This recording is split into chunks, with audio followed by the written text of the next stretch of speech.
Muy bien chicos, bienvenidos a la clase del día de hoy. Hoy hablamos acerca del gran filósofo Aristóteles, el Estagirita. Muy bien, vida y obra de este gran personaje. Nace en la ciudad de Estagira, en Macedonia. A los 18 años se traslada a Atenas. Va a ser discípulo de Platón y por lo tanto va a permanecer en la academia por un promedio de 20 años. Luego de eso realiza viajes a las ciudades de Aso y Mitilene, hasta que luego va a fundar el Liceo. Un dato curioso de Aristóteles y sus discípulos. Los discípulos de Aristóteles eran llamados los famosos peripatéticos debido a que estos estudiaban dentro de los peripatos. Muy bien. Alejandro Magno va a ser uno de sus alumnos de este gran personaje, ¿no? Filipo II, padre de Alejandro Magno, lo va a contratar como tutor. En el año 336 Alejandro Magno llega al poder de Grecia. Del 336 al 323 Alejandro Magno va a ser uno de los máximos conquistadores. En el 323 muere en Babilonia. Tras la muerte de Alejandro Magno se han tejido una serie de historias, ¿no?, muy importantes, desde el envenenamiento hasta una enfermedad que él había contraído mucho más antes en Egipto, ¿no? Luego de eso, va a haber una persecución de los griegos contra los macedonios, una rivalidad antigua, ¿no? Y por lo tanto Aristóteles huye a la ciudad de Calcis y en el 322 a.C. va a morir. La historia de Alejandro Magno es muy mítica, muy mitológica, tiene mucho por estudiar, ¿no? Este gran personaje, y vamos a ver que fue uno de los alumnos del gran Aristóteles. Pero Alejandro Magno, también una curiosidad básica, va a ver al gran Diógenes de Sinope como también su maestro, ¿no? Uno de los relatos nos cuenta de que el camino a sus guerras se encontró con este gran personaje, ¿no? Y lo llama maestro. Sí, eso es, quizás lo vamos a ver en la próxima clase. Muy bien. Las obras del gran Aristóteles. Las obras de Aristóteles están divididos en dos aspectos, ¿no? Unos llamados los famosos exotéricos. Estos textos han sido más de carácter al público, y los esotéricos, que han sido más reducidos a su ambiente, al liceo donde él era el maestro, ¿no? Y donde impartía su filosofía. Dentro de la filosofía de Aristóteles y los libros que él ha producido, vamos a tener tres etapas. Una primera etapa que va desde el 368 al 348, donde se entabla mucho el conocimiento o la idea de Platón. Ahí están obras como Eudemo o sobre el alma, ¿no? También tenemos obras como el Protéptico. Entonces son obras que de una manera afianzan la filosofía platónica. En un segundo periodo, que va del 348 al 335, ya fuera de la academia, Aristóteles empieza a hacer su propio movimiento, ¿no?, filosófico, empieza a crear sus ideas filosóficas. Sí, en eso vamos a ver quizás obras como sobre la filosofía, ética, Eudemo, del cielo, de la generación y la corrupción. Son ideas ya más de carácter aristotélico.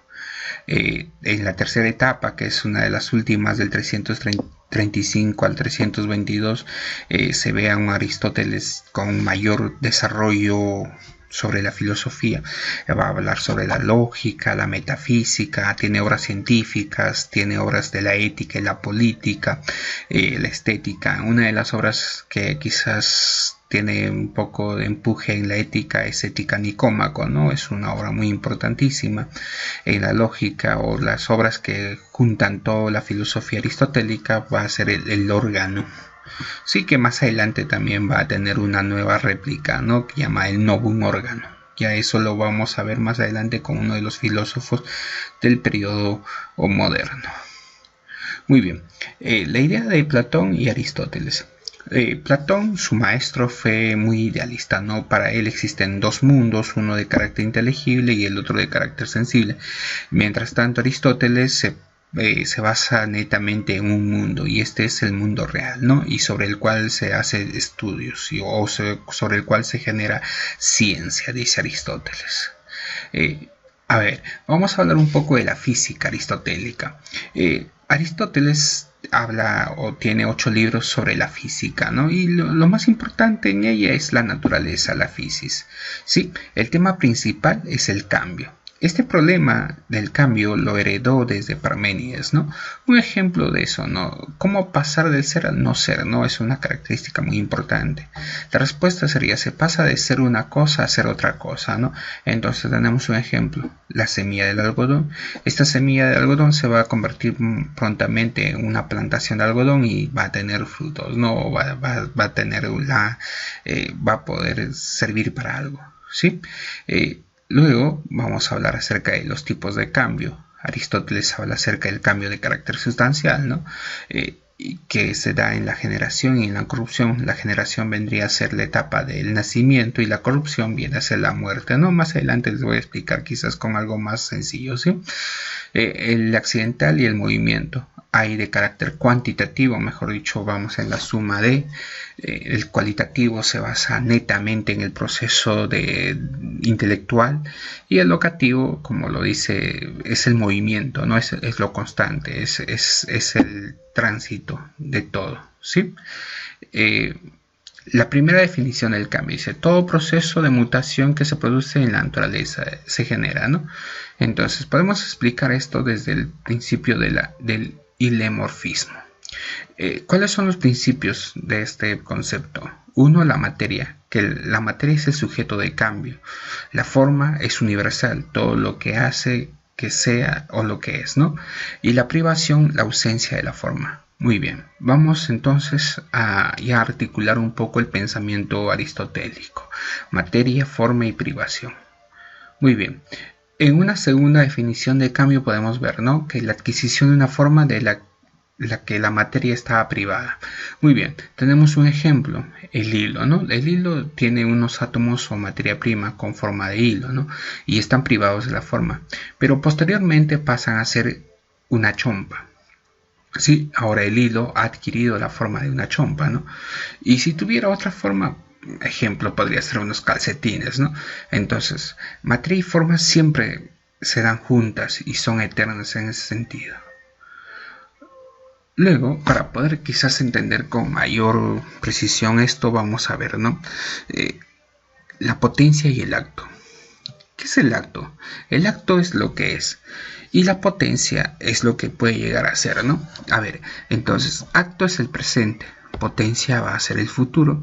Entonces, vemos ejemplos, ¿no? Aquí vemos a un cachorro de león y aquí vemos al león ya, ¿no?, adulto. También podemos ver nuestra propia existencia, ¿no? En acto viene a ser un espermatozoide y luego puede ser tanto un varón o una mujer, ¿no? Entonces ahí está la derivación.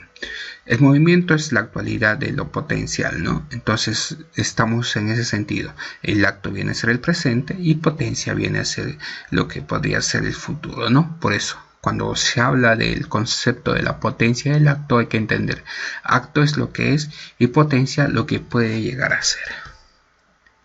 Sí, ahora, Aristóteles tiene unas 4 causas muy importantes, ¿ya? Si vamos a entender a Aristóteles, debemos entender las causas aristotélicas. Aristóteles, la primera causa para Aristóteles es la causa de carácter material. ¿Qué es lo material? ¿De qué está compuesto? A partir de ello nace o surge algo, ¿no? Todo. En este caso tenemos que la madera, los bloques de mármol, etcétera, etcétera, ¿no? La causa formal. ¿Qué forma o estructura tiene lo que vamos a desarrollar, ¿no? Todo lo que vamos a desarrollar en ese instante. Luego viene la causa eficiente. Es el agente que produce tal cambio, motor de estímulo, desencadena el proceso de desarrollo. Y por último tenemos la causa final, qué función deberá cumplir en este proceso. Entonces, las causas aristotélicas son 4. Causa material, causa formal, causa eficiente y por último la causa final. ¿Sí? Entonces, para ejemplificar, la causa material viene a ser la materia prima que utilizamos, ¿no? La causa formal es la forma que yo voy a dar al objeto. La causa eficiente es el agente, es la persona encargada de generar el cambio. Y por último, la causa final es el uso que yo voy a dar a ese elemento, ¿sí? Muy bien. Aristóteles habla acerca de la cosmología. Dice, todo lo que se mueve es movido por otro, pero tiene que haber un primer motor que sea inmóvil. A eso le llamamos el primer motor inmóvil de Aristóteles, ¿no? Que más adelante en la teología de Tomás de Aquino se va de una manera a adaptar fácilmente, ¿no? Entonces, por aquí ya te voy adelantando que Tomás de Aquino o el Santo Tomás de Aquino adapta la filosofía aristotélica a su pensamiento teológico. En la metafísica, es un pensamiento o una obra muy importante del gran Aristóteles, ¿no? Al comienzo de su metafísica, Aristóteles plantea la cuestión del saber por excelencia, que es justamente lo que él llamó filosofía primera, y desde la edición de Andrónico de Rodas, es uno que adapta las obras de Aristóteles, se ha llamado tradicionalmente metafísica.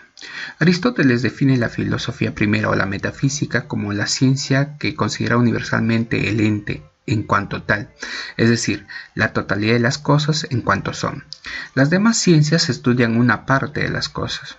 Según un accidente determinado, por ejemplo, la botánica estudia las plantas en cuanto a organismos vegetales, la matemática las figuras y los números desde el punto de vista de la medida. Entonces la metafísica, en cambio, tiene como objeto la totalidad de las cosas. Por eso es considerado quizás como la ciencia divina, ¿no? La filosofía o la metafísica aristotélica, ¿sí? Dentro de la ontología, en la ontología, duplicar los mundos duplica también la dificultad de estudiarlos. Si una esencia o forma estuviera separada de la cosa, no sería su esencia, dice el gran Aristóteles, ¿no? Y en eso un poco que ya va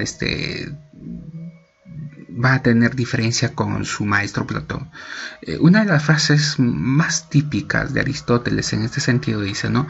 Soy amigo de Platón, pero soy más amigo de la verdad. Y con eso empieza a separar su pensamiento filosófico del pensamiento platónico. Mejor dicho, aspira más a lo real y deja de lado el concepto del idealismo platónico o del pensamiento de su maestro, ¿no?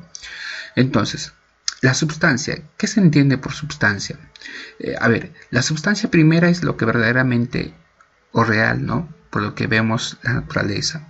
Entonces, la primera es un individuo de carácter concreto. Ejemplo puede ser Sócrates o puedes poner cualquier, ¿no? elemento. Y la segunda es la especie o el carácter universal, que es el ser humano. Entonces, la substancia tiene 9 predicados o accidentes. Ya. La cantidad, la cualidad, la relación, lugar, tiempo, posición, estado, acción y pasión. Entonces, la sustancia más 9 accidentes dan 10 categorías, ¿sí? Ya más adelante te voy a explicar un poco de este concepto básico, ¿sí? Pero debes entender, el individuo como ser concreto es algo que siempre va a acabar, ¿no? Pero lo segundo, el ser humano es un elemento más de carácter universal, trasciende en el tiempo. Tipos de saber. Existe la experiencia. En este caso, la experiencia no es enseñable, trata de lo individual, ¿no? Un ejemplo muy recurrente. Cuando Sócrates estaba enfermo se curó con el mismo remedio de Calias, ¿sí? Ese es un ejemplo básico, es la experiencia, ¿no? Estamos viendo, ¿no? Ejemplo que tú también dices, ¿no? Si tengo gripe, bien tomo un antigripal, ¿no? Puede ser en este caso un vitapirena, etcétera, porque le funcionó a un amigo, ¿no? Luego viene la técnica, el arte. Es enseñable, trata de lo general, ¿no? Y cambiante, sabe el porqué, la causa y sirve para fabricar, ¿no? En este caso vamos a poner un ejemplo. Ese remedio que sirve a las personas que tengan las mismas enfermedades de Sócrates y Calias, ¿no? Entonces, lo que le sirvió a Sócrates y lo que le sirvió a Calias también te puede servir a ti. Y por último, la ciencia. Entonces, cuando ya esto se multiplica, entonces ya pasa a ser algo más general y eterno, ¿no? Y en este caso viene a ser la medicina, pues que utilizaron tanto Calia y también Sócrates en una primera etapa, ¿no? Entonces, tienes que dividir la experiencia, la técnica y la ciencia. La experiencia es algo más personal, la técnica es algo que sí se puede enseñar y la ciencia es algo que tú puedes dar a todos, es algo más general. Sí, tipos de ciencia. La metafísica, como ya te dije, es una de las más importantes, ¿no? Es una ciencia de carácter divino. Luego vienen las teóricas o teoréticas. En este caso viene la física y la matemática. Entre las prácticas está la economía, la ética, la política. Y dentro de las productivas tenemos la retórica, la poética y la medicina. ¿Sí? Ahora, dentro de su comportamiento antropológico existe para Aristóteles existen tres tipos de alma, ¿no? El alma vegetativa, el alma sensitiva y el alma de carácter intelectual. Dentro de las características, entonces, el tipo de alma vegetativa tiene como función la nutritiva, asimilación, aprovechamiento de los recursos vitales y conservación de las especies, y por lo tanto lo posee, es propia de las plantas, ¿no? El alma sensitiva es de carácter apetitivo y motor. Se genera la percepción, es sensible, traslado, modificación, interacción con el medio ambiente, y esto se da netamente o es propia de los animales, incluido el ser humano. Y por último viene el alma de carácter intelectual o intelectiva. Él tiene la función de la reflexión, del conocimiento, de liberación, elección, conoce el medio y a uno mismo, busca una acción de carácter mejor. Entonces, ¿es propia de quién? Del ser humano en exclusividad, no el uso de la razón como tal. En el campo de la política, Aristóteles nos dice una frase muy celebrada, ¿no? El hombre es un animal político, dice Aristóteles, ¿no? El hombre es un animal político que vive en la polis, vive dentro de la ciudad, allí puede ser feliz y lograr la perfección, lo dice comúnmente, ¿no? Es más importante la sociedad que el individuo. El ser humano, dice, tiene la tendencia natural a vivir en sociedad. El hombre es, entre todos los animales, el único que tiene la palabra. Es una frase muy celebrada de este gran personaje. Ahora, para terminar, ¿no? Quien no puede, dice, o no necesita vivir en sociedad, ¿es bestia o es un dios? Entonces, el núcleo social principal es la familia, compuesta por la mujer y el marido, los hijos, los esclavos. Además, lo necesario para la subsistencia, ¿no? Los animales. De labranza. De la unión de la familia surge la aldea, que proporciona mayor seguridad y facilita la división del trabajo. Y finalmente tenemos las polis o las ciudades-estados, donde los hombres libres buscan la vida feliz y el bien común. Entonces, el pensamiento del gran Aristóteles trae como consecuencia de que contradice directamente a su maestro, el gran filósofo Platón. Muy bien, chicos, nos vemos en la próxima clase con otro gran pensamiento filosófico, y en este caso sería el pensamiento helenístico romano. Conmigo será hasta la próxima oportunidad.